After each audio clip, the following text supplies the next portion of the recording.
The Richest Man in Babylon, buku wajib Gen Z untuk bebas finansial. Pernahkah kamu merasa penghasilanmu selalu habis entah kemana? Atau bingung bagaimana cara memulai perjalanan menuju kebebasan finansial? Tenang, ada satu buku klasik yang jawabannya sudah terbukti selama ratusan tahun. The Richest Man in Babylon. Mau tahu kenapa buku ini disebut-sebut sebagai kitab suci finansial? Yuk kita bahas. The Richest Man in Babylon ditulis oleh George Clason, seorang pengusaha dan penulis asal Amerika. Buku ini pertama kali terbit pada tahun 1926.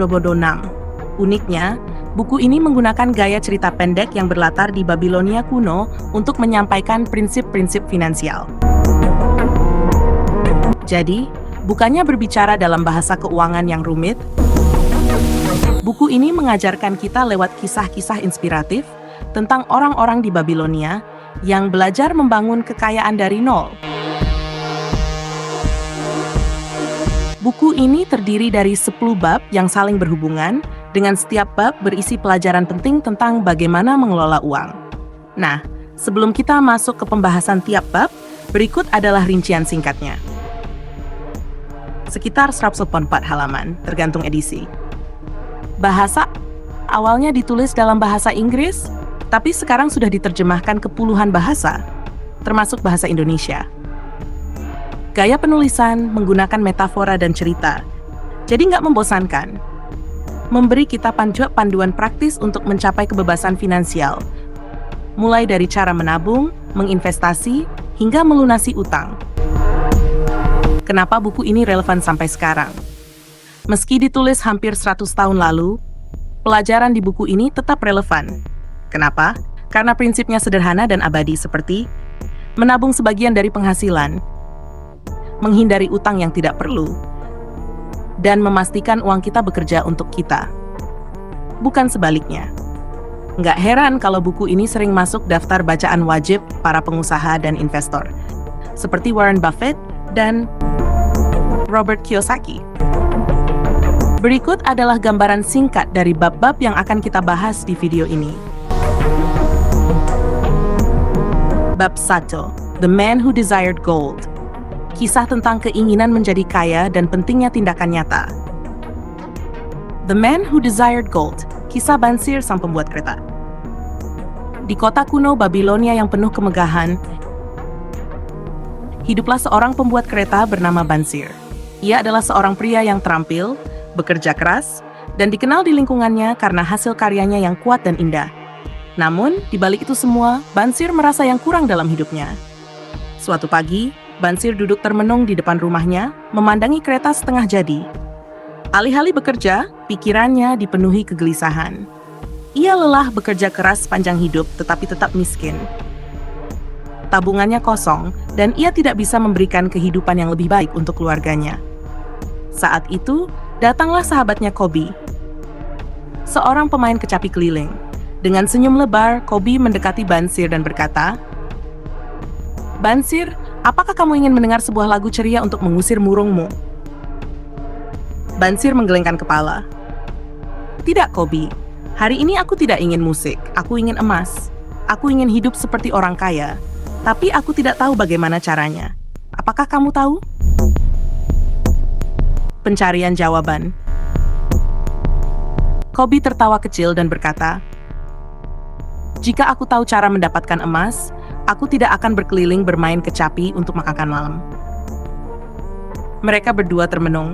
Bansir lalu berkata, "Mengapa kita tidak belajar dari orang terkaya di Babilonia Arkad?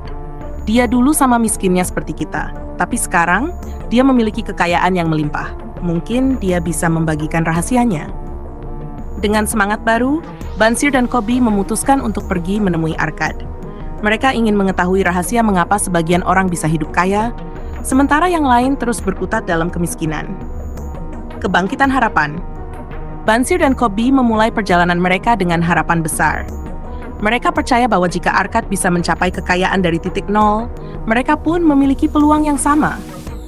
Kisah ini menjadi awal dari perjalanan penuh pelajaran tentang keuangan, di mana Bansir, Kobi, dan banyak warga Babilonia lainnya belajar bahwa kunci menuju kekayaan bukanlah keberuntungan, tetapi disiplin, kebijaksanaan, dan prinsip yang benar. Pesan moral dari bab 1.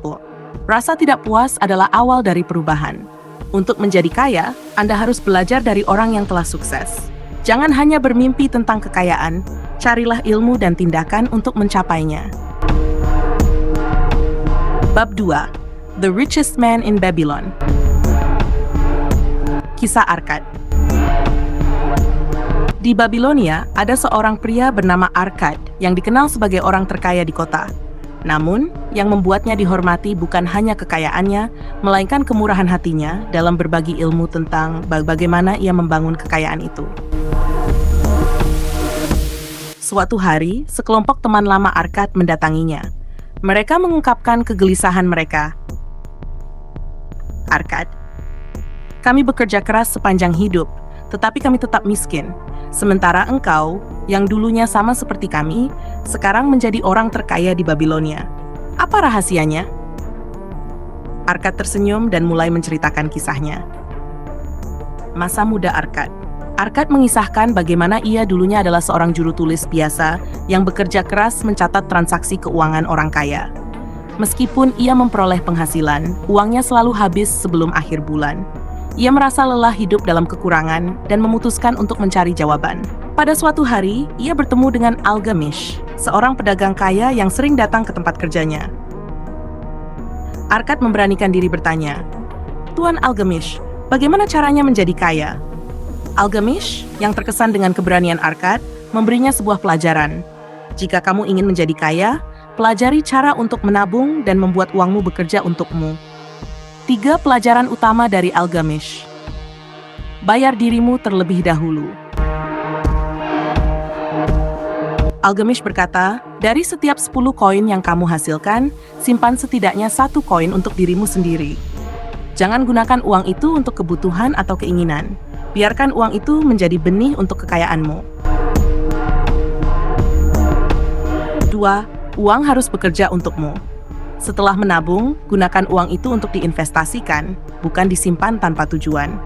Jangan biarkan uangmu hanya tidur. Tanamkan uang itu ke dalam usaha yang aman, sehingga uang itu dapat menghasilkan lebih banyak uang. 3. Belajar dari kesalahan. Arkad pernah kehilangan tabungannya karena ia mempercayakannya kepada seseorang yang tidak berpengalaman. Algamish mengajarinya bahwa investasi harus dilakukan dengan bijak dan penuh perhitungan. Perubahan hidup Arkad. Arkad mulai menerapkan nasihat itu.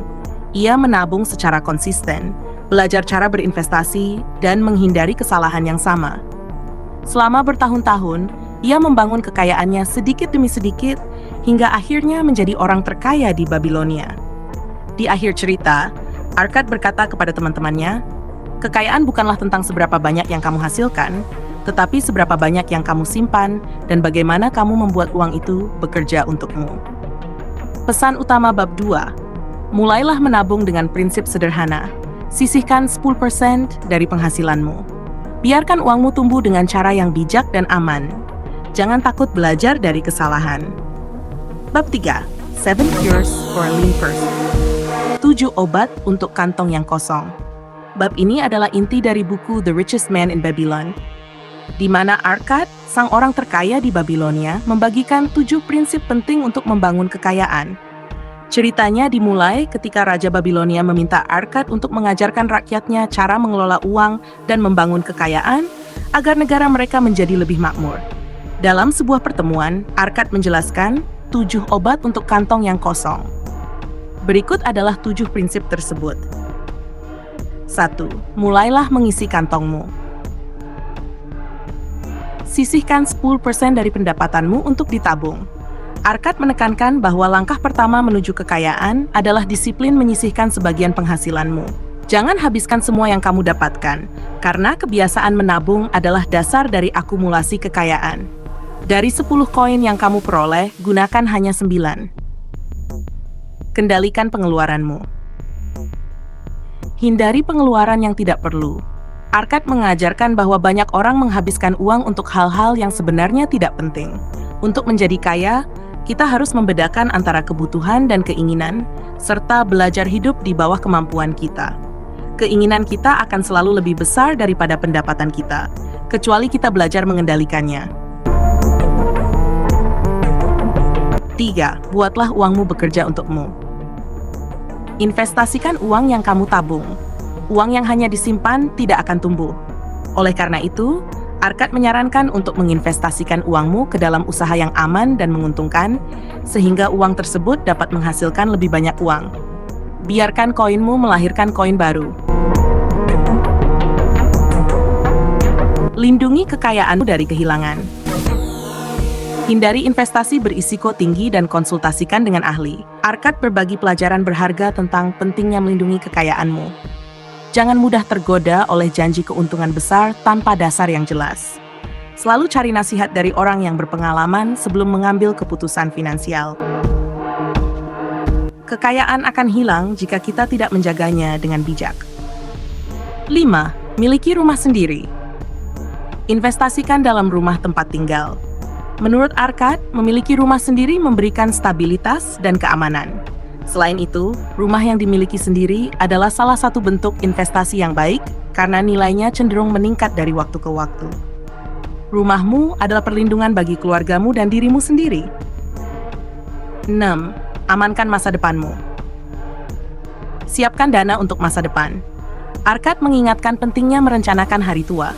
Ia menyarankan untuk menyisihkan sebagian pendapatanmu untuk dana pensiun atau untuk diwariskan kepada generasi berikutnya. Kekayaan sejati adalah yang bisa bertahan bahkan setelah kita tiada. 7. Tingkatkan kemampuanmu untuk menghasilkan lebih banyak. Teruslah belajar dan kembangkan dirimu. Akhirnya, Arkad menekankan pentingnya pendidikan dan pengembangan diri. Dengan meningkatkan keterampilan dan pengetahuan, seseorang dapat membuka lebih banyak peluang untuk meningkatkan pendapatannya. Semakin banyak yang kamu tahu, semakin besar peluangmu untuk sukses. Kesimpulan bab 3. Bab ini memberikan panduan praktis dan sederhana tentang bagaimana membangun kekayaan secara bertahap. Arkad menekankan bahwa kekayaan bukan tentang berapa banyak yang kita hasilkan, tetapi tentang bagaimana kita mengelolanya. Dengan mempraktikkan 7 langkah ini, siapapun bisa memperbaiki kondisi finansialnya. Kekayaan bukanlah keberuntungan, ia adalah hasil dari kebiasaan yang bijaksana.